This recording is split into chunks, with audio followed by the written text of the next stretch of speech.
Hola, bienvenue dans Je suis potentiel, ton podcast de développement personnel.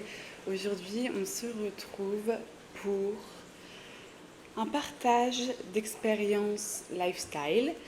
Si tu me suis sur Instagram, tu le sais, je suis donc digital nomade. Je vis actuellement à Bali, mais je suis française, je suis née en France. J'ai juste jamais été très fan de l'idée de je vais rester là où je suis née, alors que le monde est vaste et qu'il y a tellement à explorer.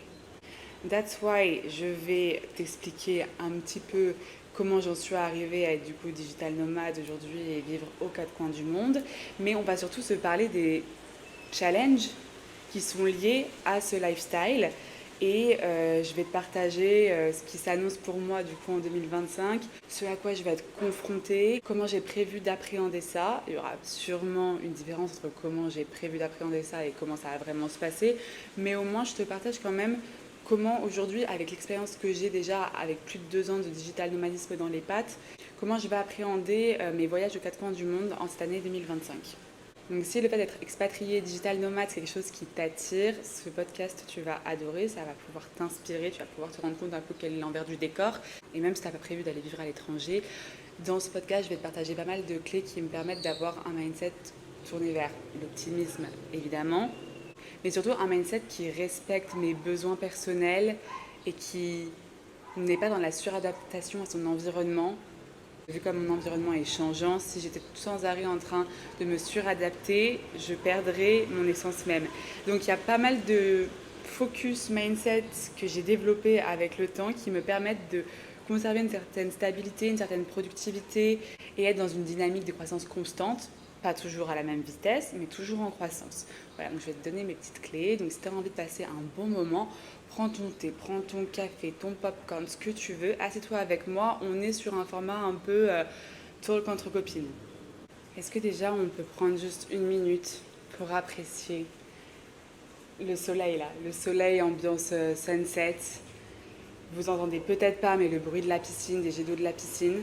Toujours un petit bruit quand même de moto qui passe parce qu'on est à Bali et ici c'est le paradis du scooter. Mais le bruit des feuilles, le chant des oiseaux, les papillons qui volent autour de moi. Pour ceux qui ont l'habitude d'écouter mes podcasts, je pense que vous avez l'habitude d'entendre du coup tout ce bruit de nature. Ce goût pour la nature, c'est ce qui m'a vraiment stimulée, c'est ce qui m'a vraiment donné envie d'aller vivre à l'étranger aussi parce que c'est vrai que même si on a de très belles forêts en France, t'as pas des énormes feuilles de bananier, t'as pas ces oiseaux tropicaux, t'as pas ce soleil toute l'année. Enfin, je dis ça alors que hier il pleuvait à torrent, on est quand même pendant la saison des pluies, mais voilà, globalement, on est à plus de 30 degrés alors qu'on est le 11 février. Bon, il y a pire quand même. Et là, en fait, ce que je vais te dépeindre aujourd'hui, c'est exactement ce que j'écrivais dans mes goals de vie, genre dans mon carnet, quand je visualisais la version de moi future. Mais tu sais, quand tu fais ça, parfois, tu crois pas des masses. T'es là, t'écris parce que tu dis, bon, il faut quand même que je sache vers quoi je veux tendre. Mais genre, dans un an, j'en serai là dans ma vie. Bon, let's see, hein, on va rester ouvert, optimiste. Mais bon, je demande à voir. Je me suis vraiment forcée au cours de ces 2 dernières années à tester la loi de l'attraction, à développer encore et encore mon optimisme et la confiance que j'ai en ma capacité à attirer tout ce dont je veux dans ma vie. And here we are. J'ai vraiment parfois du mal à intégrer que non, je ne suis plus en train de me battre pour créer ma dream life, mais que je la vis bien. Et ça d'ailleurs, c'est un point dont j'aimerais parler 2 minutes, le truc d'être ancré dans l'instant présent. Parce qu'en fait, on est tellement habitué à se mettre des objectifs dans le futur, à se projeter dans la version de soi du futur, et je suis la première en plus à vous dire de le faire, hein, que parfois on oublie de se dire wow, mais attends, j'en suis où là? Genre, qu'est-ce que j'ai fait? Genre, est-ce que là je serais pas dans la version future de moi, de la version passée de moi? Je sais pas si tu m'as suivi. Genre là, dans ton présent actuel, c'était ton futur pour la version passée de toi. Donc ce que tu vis aujourd'hui, c'est sûrement des choses, peut-être pas tout, peut-être que ta vie elle n'est pas totalement toute rose comme tu l'aurais aimé, on peut pas avoir non plus un 200%. Mais c'est sûr qu'il y a eu des changements positifs dans ta vie au cours de ces derniers mois, au cours de ces dernières années. Et je t'invite déjà à regarder un peu, prendre le temps, juste 2 minutes, de regarder ce que tu as accompli. Cela dit, je t'invite aussi à faire gaffe à l'image que tu as de toi-même. J'en parlais avec ma coachée il y a encore quelques jours. En fait, elle se qualifiait encore comme dans ses débuts dans l'entrepreneuriat, alors que, je sais plus, ça fait un an et demi, peut-être même 2 ans, qu'elle est entrepreneur. Et elle se présente encore au monde aussi, je pense, pour justifier le fait qu'elle n'a pas atteint les objectifs qu'elle aimerait atteindre encore, mais elle se présente encore comme étant débutante dans l'entrepreneuriat, genre dans ses débuts. Et ça, on en avait déjà parlé dans le podcast Le pouvoir des mots. Ce qui sort de ta bouche, ça en dit long sur ce que tu dégages comme énergie, sur ce que tu vibres et donc ce que tu attires à toi. Si tu te vois comme une débutante, tu vas agir comme une débutante. Et c'est pour ça que je t'encouragerai toujours à parler et à prendre des décisions qui sont risquées pour la toi du présent, mais qui sont normales pour la toi du futur. Quand je dis risquées, attention, hein, warning, n'allez pas me faire des folies que vous allez regretter. C'est des risques mesurés qui sont en accord avec le niveau de stress et de pression que tu es capable de supporter. Commence pas à te casser vivre en Argentine si déjà tu vis dans la campagne profonde et que déjà partir vivre à Paris, ça te paraît être un big step. Vas-y, step by step, doucement. Tu peux faire ça sous forme d'étapes et chacun son rythme, il n'y a pas d'urgence. Et une fois que tu as fait cette prise de risque pour tendre vers la vie que tu veux créer, que tu veux attirer, commence pas à regretter ta sortie de zone de confort une semaine après. Car oui, madame, il y a un temps d'adaptation qui est inconfortable par définition. J'ai également fait un épisode dédié à la sortie de zone de confort. D'ailleurs, je crois que c'était le premier épisode que j'ai fait en arrivant à Bali pour parler de cette grosse sortie de zone de confort. Et enfin, c'est ma façon de vivre, c'est vraiment une religion pour moi, sortir de ma zone de confort. C'est vraiment devenu une addiction de me challenger, d'être dans le dépassement de soi et d'aller voir en fait encore plus loin, qu'est-ce que je peux faire encore plus. Encore plus, oui, mais si c'est orienté en accord avec la vision que j'ai du succès, la vision que j'ai de l'avenir que je veux me construire. Bref, ça c'est vraiment le sujet du podcast de la semaine dernière sur comment construire ta propre vision du succès. Bon, tu l'auras compris, il y a plein de podcasts full valeur sur cette chaîne. Donc si t'es pas encore abonné, je t'invite à le faire. Je vais essayer de cadrer ce que je dis, pas partir dans tous les sens, même si quand c'est des sujets un peu plus tournés vers mon expérience de vie, c'est plus vite cafouillage parce que je suis pas en train de t'expliquer par A plus B comment faire ci ou ça, mais en train de te faire un partage d'expérience en toute transparence qui, je l'espère, t'inspirera et pourra te permettre de choper des clés en cours de podcast, des clés qui te permettront d'aller de l'avant et de toi construire une vie inspirante, épanouissante. Ok, j'ai une bombe à poser. Je rentre en France. Je l'ai dit, ça y est. C'est un peu un petit secret quand même. Je sais pas, je crois pas que j'en parlerai sur Instagram de sitôt. C'est un peu un scoop en fait. Je suis pas sûre que je vais en parler. I don't know. Ce qui est sûr, c'est qu'il va falloir que je bloque certaines personnes de ma story pour pouvoir faire 2-3 surprises. Enfin bref, je rentre en France. J'arrive le jeudi 20 février. C'est dans 9 jours. Et si je fais cette tête, c'est parce que oui, ça me fait bizarre. Et d'un côté, j'ai envie de faire une tête de drama queen qui pleure, mais de l'autre, je suis super heureuse. Enfin bref, je vais te partager un peu tous mes ressentis, pourquoi je rentre en France, quels sont mes plans pour ces prochains mois et comment j'appréhende la chose. Déjà, on va quand même se remettre dans le contexte. Quel était mon état d'esprit en partant de France il y a environ un an? Parce que ça, je suis partie, c'était début mai. Je rentre fin février. Bon, on va dire un an, on arrondit, mais voilà, ça fait genre 10 mois. J'étais vraiment dans un mode survie. J'étais en mode machine de guerre. J'étais en mode conditionnée à réussir, conditionnée à y arriver, conditionnée à y croire coûte que coûte. Les histoires de slow down, de profiter de la vie, ça c'était vraiment seulement si c'était productif. Donc j'avais quand même des jours off parce que du coup j'avais failli frôler un burn-out, donc j'étais en mode bon cousine, au bout d'un moment il faut faire attention un peu à ta santé mentale et prendre des vrais jours off même si t'es passionné comme jamais par ton taf. Mais voilà, c'était quand même du coup des slowdowns productifs. À ce moment-là, je me sentais vraiment seule face au monde et c'était stimulant en termes de carrière parce que du coup j'étais en mode tu peux compter que sur toi, tu peux faire ce que tu veux de ta vie, t'es libre comme l'air, t'as aucune attache, c'est quand même un luxe, c'est rare. Et t'es libre de ton destin, t'es maître de ton destin. Parce que le fait est que après avoir passé quelques mois en France, j'avais validation numéro 777 que ma famille, je l'aime, mais voilà, faut pas que je sois trop autour d'elle, sinon c'est nocif pour moi. Que mes copines, quand bien même j'adore passer du temps avec elles sont en couple, en train d'emménager avec leur mec. Pour beaucoup, elles sont salariées. Il y a un lifestyle qui est très très loin de celui que je voulais construire. Enfin bref, du coup, il y a un an, j'étais en mode, chérie, va vivre tes rêves. Va rendre possible tes rêves. Même si là, actuellement, au vu de ce qu'il y a sur ton compte en banque, c'est possible que ce soit de courte durée. Au moins, tu auras essayé, tu auras tenté. Et puis voilà, si tu dois revenir en France parce que tu es fauché, tu reviendras en France parce que tu es fauché. Mais au moins, tu auras testé d'aller vivre ta dream life à Bali. Donc avant de partir, c'était le mode survie. Pour moi, la France, c'était on survit. Quand est-ce que je me casse, le décompte, genre vraiment au bout du Rolls. Et là, je vais revenir, mais je suis une autre femme, je suis transformée. Genre là, vraiment, c'est le mood accompli, donc apaisé. En fait, j'ai vraiment conscience que là, aujourd'hui, mon retour, c'est un choix, en sachant qu'avant, la France, je la subissais parce que c'était pas un choix d'y être et que c'était aussi l'épée de Damoclès au-dessus de ma tête en mode, ma cocotte, si ton business il fonctionne pas, que tu n'arrives pas à vivre de ton business, tu vas devoir rentrer en France, rentrer chez maman, sur le canapé des copines. Mais bref, du coup, c'était la punition, la France, pour moi. Alors que là, c'est un choix. C'est moi qui ai décidé que j'avais envie de rentrer en France.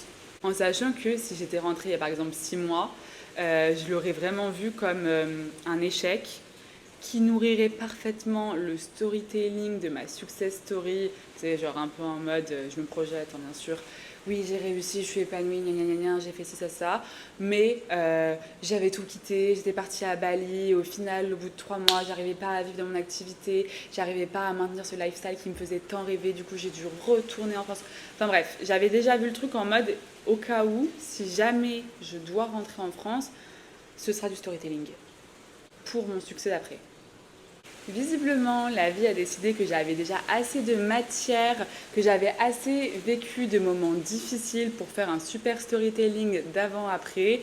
Et la vie a décidé de m'épargner et de me mettre enfin dans une bulle de succès, d'accomplissement, de bonheur que vraiment, je vous le dis, je l'ai mérité. C'est pas volé. Mais le truc qui a été game changer, je pense, c'est le fait que j'étais OK avec tous les scénarios. C'est-à-dire que quand je voyais que ça allait être vraiment compliqué financièrement, que c'est pas je voyais, c'est je vois depuis le début, quoi. Je vivais vraiment au mois le mois. Bref, je me disais, si jamais je dois rentrer, j'irai peut-être passer mon permis. Oui, j'ai 26 ans, j'ai toujours pas le permis. J'irai peut-être passer mon permis, je ferai un prêt pour payer le permis. Enfin bref, je me débrouillerai. Et puis je me trouverai une famille aux States. Et puis j'irai faire jeune fille au père. Comme ça, je serai logée, nourrie, blanchie. J'irai juste chercher les gosses à l'école. La journée, je bosserai sur mon business tout en étant dans une villa de riches aux États-Unis à m'occuper des gosses juste 3-4 heures par jour. Enfin bref, des petits plans comme ça, il y en avait plein dans ma tête, mais que je ne développais pas. Je savais très bien qu'il y avait donc plein d'options si jamais ça se cassait la gueule, le plan A, quoi. Mais je ne voulais pas développer le plan B, le plan C, le plan D, parce que pour moi, s'il y a un plan B, le plan A ne fonctionne pas. Donc ça, c'est une croyance que j'ai. Donc du coup, en accord avec ma croyance, je me suis vraiment focus sur le plan A, j'ai tout donné, et j'ai bien fait. Donc là, le contexte quand même dans lequel je rentre en France ce 20 février 2025, c'est j'incarne pleinement le lifestyle qui me faisait rêver depuis tant d'années. Le truc de je suis expat, je suis digital nomade et je rentre en France, voilà, quelques mois pour voir mes proches. C'est un choix, c'est temporaire. Et là, vous devez vous demander, ok, mais pourquoi elle rentre en France ? J'ai reçu une superbe nouvelle, c'était je crois au mois de septembre. J'ai reçu un save the date pour un mariage. Le mariage de ma cousine mexicaine. Pour le contexte, là, si je vis tout ce que je vis, c'est grâce à elle. Genre, c'est il y a 4 ans déjà, quand mes potes m'ont fait un faux plan pour partir en vacances et que j'avais déjà posé mon mois de vacances, je pianotais à distance avec elle sur Instagram, donc j'ai de la famille éloignée qui est mexicaine, et elle m'a dit « mais pourquoi tu viendrais pas ?» Et moi, faut pas me chauffer, genre je dis oui à la vie. En 2 semaines, j'avais fait mon premier prêt à la banque, prêt étudiant, lol, et j'avais pris mes billets d'avion et j'étais partie pour un mois au Mexique. Donc bref, c'est cette cousine-là qui se marie, donc je suis trop contente. Et du coup, j'ai une excuse pour retourner au Mexique. Le Mexique qui est mon pays d'amour, quoi. Parce que c'est là-bas que je me suis rendu compte que je voulais être digital nomade. C'était mon premier voyage hors Europe. Enfin bref, il y a une vraie story avec le Mexique et moi. Donc j'étais là en septembre en mode, ok, en plus de ton challenge de tu veux continuer à vivre ta dream life à Bali, maintenant, il est temps de passer au level d'après. Tu veux continuer à vivre ta dream life à Bali, mais tu veux être en mesure de pouvoir aller au mariage de ta cousine au Mexique, qui soit à l'autre bout du monde, et après retourner vivre ta dream life à Bali. Donc à ce moment-là, j'ai décidé comme étant une évidence le fait que oui, j'allais y aller. Et here we are, ça approche, c'est début mai. Et qu'est-ce qu'il y a du coup sur le chemin du Mexique? La France. Donc c'est cool, ça fait longtemps que j'ai pas vu mes proches, j'ai hâte d'aller les retrouver. Et voilà, c'est un petit stop de, je pense, 6 semaines qui va me faire du bien parce qu'il est temporaire, il est choisi et parce que je suis quand même bien préparée psychologiquement pour tout ça. Bon, je termine mon itinéraire. Ok, janvier, février, Bali. Mars, mi-avril, France. Mi-avril, fin avril, mai, juin, juillet, je pense, Mexique. Août, c'est fort possible que j'aille au Canada. Septembre, sur le chemin du retour, stop en France. Peut-être jusqu'à mi-octobre si les températures sont supportables. Mi-octobre, back to Bali. Bon, alors ça, c'est le plan de base. Est-ce que je vais le suivre? Je ne sais pas. Mais pour le moment, c'est ce qui m'attire et c'est ce que j'ai prévu de rendre possible. Et le truc, c'est que je suis ultra OK avec le changement. Je pense que ce qui est ultra frustrant, c'est de faire des plans sur la comète et de se dire que ça doit se passer comme ça pour que tu sois satisfait et heureux. Et que si jamais il y a un changement de plan, du coup, c'est un échec, c'est un drame, ça nique tous les plans, faut tout revoir. Tu vois ce que je veux dire? C'est ce manque de flexibilité, c'est cette résistance au changement qui fait que tu vas être tendu et que tu vas ressentir de l'inconfort. Alors que si tu es là, en mode avec ta planche de surf sous le bras, à te dire vas-y, je vais aller surfer sur les vagues qu'il va y avoir cette année, parce que bien sûr qu'il va y avoir des vagues cette année, comme tous les ans, sinon on s'ennuierait. Du coup, ça permet d'appréhender la vie avec beaucoup plus de lâcher prise. Même si apparemment il y a des rumeurs qui disent qu'il ne faut pas trop parler avant, c'est un peu en mode pas vendre la peau de l'ours avant de l'avoir tué, prendre son temps, machin, nanana. Au bout d'un moment, quand tu as confiance dans le projet, je pense qu'il n'y a pas de mal à en parler. Au contraire, c'est cool de pouvoir partager avec les autres son enthousiasme. Ça, c'est mon point de vue. Donc, quand je parle de projet, je m'explique. Comme évoqué précédemment, je m'ouvre doucement mais sûrement à cette grande thématique qu'est l'amour, le couple. Chose qui ne fait pas partie de ma vie depuis la fin du Covid. 2020. On est sur presque 5 ans de célibat. Non. Ouais, oui. On est quand même sur 4 ans et demi de célibat. Hein. Donc bon, je m'ouvre au projet, mais en douceur. Mais tout ça pour dire, là, quand j'ai fait mes plans, tout ça, je me suis pris en compte moi et moi-même. Ce que j'ai toujours fait, parce que comme je l'ai dit, j'ai jamais trop eu d'accroche, vu que je suis pas très proche de ma famille, que mes amis, comme ma famille, je les aime d'amour, mais j'ai pas besoin d'eux pour vivre. Puis de toute façon, je les retrouve toujours, je les retrouverai toujours. Et du coup, vu que je suis célibataire depuis l'an 40, faire des plans en prenant en compte d'autres personnes, c'est pas ma qualité première. Donc peut-être qu'il va y avoir des mouvements dans mon organisation dû à ça. Mais bon, ça encore, voilà, j'ai ma planche de surf, je suis prête à surfer, il n'y a pas de souci. De toute façon, tout sera des choix. Peut-être des compromis, on ne peut pas tout faire, ça c'est sûr. Pas dans tout en même temps, en tout cas. Il faut choisir. Il y a certains focus à des moments de vie, donc bon, je ferai mes choix en fonction de ce qui est le mieux pour mon bien-être. Mais voilà, comme ça, tu as quand même le topo, tu as quand même la big idea de qu'est-ce que va être mon année. D'ailleurs, je serais trop curieuse de savoir que vous me disiez en commentaire si pour vous aussi il y a des grands moves de prévus cette année. Est-ce qu'il y a du déménagement? Est-ce qu'il y a du couple? Est-ce qu'il y a de la séparation? Est-ce qu'il y a du voyage? Est-ce qu'il y a de la création d'entreprise? Est-ce qu'il y a de la démission? Tout ce qui est mouvement en direction d'une version de toi encore plus épanouie, ça m'intéresse. Et moi, j'ai très très hâte quand même de me retrouver dans mon ancien environnement et d'étudier un peu du coup la nouvelle version de moi dans l'ancien environnement. Parce que l'environnement, ça a un impact énorme sur qui on est, sur le développement de nos cellules, donc comment on se transforme dans le temps. Mais là, en sachant que je suis allée faire le développement à l'étranger dans un environnement optimal, je suis curieuse de voir comment cette version du coup optimisée de moi, genre cette version à son plein potentiel, comment elle évolue dans son environnement initial. Bon, en sachant que rien n'est jamais pareil, hein, il y a quand même des choses qui ont changé en un an, hein, heureusement. Mais voilà, j'ai vraiment très très hâte de mettre mes lunettes. Ça, c'est vraiment les moments de ma vie où là, je vais pas être en mode le dépassement de soi et tout. Là, je vais vraiment être en mode observatrice. Là, j'ai mes lunettes d'observatrice, inspecteur gadget. Et là, je regarde mes réactions. Qu'est-ce qui me fait me sentir inconfortable, qu'est-ce qui me fait me sentir jugée, qu'est-ce qui me fait me sentir péter plus haut que mon cul, qu'est-ce qui me fait me sentir comme ci, comme ça. Bref, je m'observe de fou dans un but de connaissance de soi, ce qui est pour moi juste primordial si je veux continuer à être les pieds sur terre et la tête dans les nuages. C'est-à-dire quand même réaliste, ancré dans la réalité de la vie. Même si on a tous notre propre réalité, il y a des choses qui sont indéniables. Et je sais que rentrer en France, c'est quand même une bulle spéciale de vivre à Bali. Donc rentrer en France, ça va me mettre une petite claque dans la gueule. Là, ça va me rappeler deux, trois trucs qui vont pas me faire de mal, c'est sûr. Mais du coup, il y a toujours aussi ce truc de garder la tête dans les nuages. C'est-à-dire, bon, ça, j'ai jamais eu de mal à la garder parce que c'était un peu ma stratégie de survie pendant les moments les plus difficiles de ma vie. Mais du coup, continuer à rêver grand et ne pas me laisser happer par la définition de la réalité déprimante de la plupart des gens, continuer à remettre en question les normes, remettre en question ce qu'on essaye de nous mettre, les dictats, ce qu'on essaye de nous mettre dans la tête en fait, pour pouvoir construire ma réalité faite sur mesure pour que je sois la plus épanouie possible. Oui, pour ceux qui n'avaient pas compris, je suis une kiffeuse. Je suis vraiment pas là pour me faire chier, je suis vraiment là pour me régaler sur Terre et j'espère t'encourager, t'inspirer à faire de même.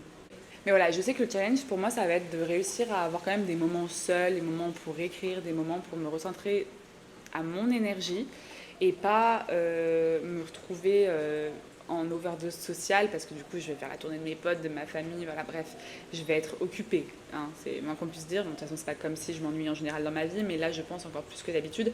Donc on est encore sur ce challenge d'équilibre, trouver le bon équilibre entre ma vie sociale, ma vie professionnelle et les moments pour moi, genre vraiment dédiés à moi-même. Et le truc qui me permet de ne pas être anxieux sur le sujet, alors que voilà, c'est quelque chose qui me tient vraiment à cœur pour moi. C'est hors de question que je mette entre parenthèses ma performance au travail, c'est hors de question que je mette entre parenthèses mon épanouissement personnel, et c'est hors de question que je rate des moments de qualité avec mes proches.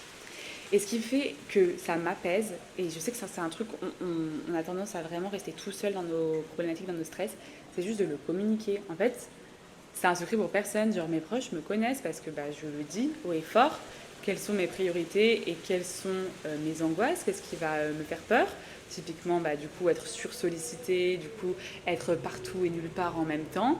Genre, ils savent très bien que moi j'ai besoin de focus, c'est comme quand je travaille, il me faut du silence, c'est comme, genre tout ce que je fais à 2000%, quoi. Genre, même quand je suis en train de cuisiner, bon, si c'est une fois, exceptionnellement, tu peux me parler, mais sinon, genre, je suis dans mon truc, je suis en train de cuisiner, je veux être pleinement présente, dans l'instant présent. Donc, comme mes proches le savent, et qu'ils veulent mon bonheur, ils le respectent et ils m'aident, ils m'encouragent, ils m'aident à me construire un environnement qui soit le plus propice à ce que je me sente apaisée, malgré le fait que j'ai une vie quand même très stimulante, très prenante. Et si jamais tu n'as pas un entourage qui t'aide, ça a souvent été mon cas aussi, hein, je me suis d'abord prise par la main avant de demander aux autres de m'aider, tu te prends par la main, hein, tu te fais en sorte de toi te mettre dans un environnement qui t'est propice, un environnement qui te tire vers le haut. En fait, tout dépend de toi. Je veux dire, tu es une grande personne, si tu écoutes ce podcast, a priori, tu es quand même majeure et vaccinée, tu es capable d'aller te poser dans un café, aller faire une balade ou dire non à cette sortie parce que au bout d'un moment, il faut savoir se prioriser et qu'on ne peut pas être partout. Dit la meuf qui est toujours aux quatre coins du monde. Enfin bref, on parlait pas de géographie, on parlait de charge mentale. Et moi, je sais qu'un ancrage qui est très cliché dans le domaine du développement personnel, et je sais que ça convient pas à tout le monde, et tant mieux, de toute façon, il faut faire du sur-mesure, mais qui me convient très bien, c'est ma morning routine. C'est ce qui me permet de commencer ma journée avec moi, pour moi, l'esprit apaisé. Donc pas de téléphone, je scroll, quel message, c'est quoi leur gars. Pas de je me lève et toi tu me racontes tout ce que tu as prévu de faire dans la journée. Enfin en fait le matin je suis dans ma bulle, je m'ancre dans la réalité, je sors de mes rêves lors de ma nuit de sommeil, je reviens dans mes rêves éveillés du coup, donc dans ma réalité présente et je fais cette connexion avec moi-même en douceur. C'est priorité à moi, je me connecterai aux autres après. Donc ça moi c'est vraiment un truc qui m'aide vraiment parce que j'ai l'habitude de me lever et c'est quelque chose que je voulais pour mon bien-être, dans le calme, face à la nature, voilà, écouter les oiseaux, regarder le ciel, enfin prendre mon temps. Je me lève, tu me racontes ta vie, enfin, je sais pas, j'ai une tolérance très très limitée le matin parce que bah, ma morning routine, c'est ma bulle de self-love qui m'aide donc après à avoir une tolérance beaucoup plus grande toute la journée et qui m'aide bien sûr dans mon métier aussi parce que du coup je m'ouvre sans arrêt à des nouvelles perceptions et des nouvelles problématiques et des nouveaux lifestyles et je m'en imprègne et je suis dans une écoute active de par mon métier, donc c'est important que je recharge les batteries mais dès le matin quoi. Et la France, du coup, ça va être le premier challenge en termes de stimulation, mais le Mexique, ça va être encore autre chose parce que le Mexique, ça va me ramener à un point où c'est là-bas que j'ai commencé mon digital nomadisme vraiment et où j'ai un petit peu déchanté. Je me suis rendu compte que c'était pas possible de bouger tous les mois et de développer un business, que c'était trop épuisant de se recréer une vie sociale, de reprendre ses marques tous les mois tout en étant dans une sortie de zone de confort énorme liée à l'entrepreneuriat. Genre, au bout d'un moment, on ne peut pas être sur 10 000 sorties de zone de confort. Donc c'est pour ça que j'ai décidé d'être plus expat à Bali et que je me suis calmée sur le digital nomadisme. Je dis la nana qui a déjà 3-4 voyages de prévus dans l'année. Mais bon, bref, ça va être très intéressant aussi de m'observer du coup de retour au Mexique parce que maintenant j'ai les enseignements du passé, j'ai la nouvelle version de moi-même et je vais voir comment je peux articuler ça dans ce pays qui est aussi plein de stimulation, où tu rencontres plus des gens qui font du backpacking, qui ont envie de sortir, qui ont envie de faire des activités. Comment je vais faire pour recréer mon cercle social? Est-ce que je vais décider d'être stable ou est-ce que je vais être en mode bougeotte? Voilà, je vais pouvoir aussi m'observer sur cette nouvelle version de moi de digital nomade au Mexique. Et la dernière, il y a 2 ans, elle galérait, hein, on va pas se mentir, elle galérait. Elle vivait sa dream life, trop contente de voyager, de voir des trucs de dingue tout en construisant sa carrière de rêve. Mais elle galérait en termes d'être ancrée, de se sentir bien avec soi-même et de ne pas stresser, etc. De toute façon, j'aurai le temps de vous en parler d'ici là, chaque chose en son temps. Déjà, je t'ai partagé la big news et en dehors du fait que je rentre en France, il se passe aussi autre chose de assez fou. Je compte bien faire mon premier événement physique. On va ramener un peu de physique dans tout ce que je partage, avec toutes ces belles énergies que j'échange avec vous via ce podcast et via Instagram. L'idée, c'est que j'aimerais réunir déjà mes coachés, qui sont juste des personnes ultra inspirantes et tellement bienveillantes. Et bref, une synergie de groupe qui peut être dingue, vraiment dingue. Et je compte bien aussi ouvrir les portes à d'autres personnes qui sont passionnées de développement personnel, qui sont curieux de se découvrir et d'aller à la rencontre de leur plein potentiel. Je vais faire un événement sûrement à Paris, je vous en dirai plus, pour qu'on puisse connecter et tous se tirer vers le haut et se mettre dans une bulle de dépassement de soi, de bienveillance et d'optimisme. J'en ai terminé pour aujourd'hui. J'espère que cet épisode t'aura plu. N'hésite pas à me le dire en commentaire. Et je te fais des gros bisous et je te dis à la semaine prochaine pour un nouvel épisode.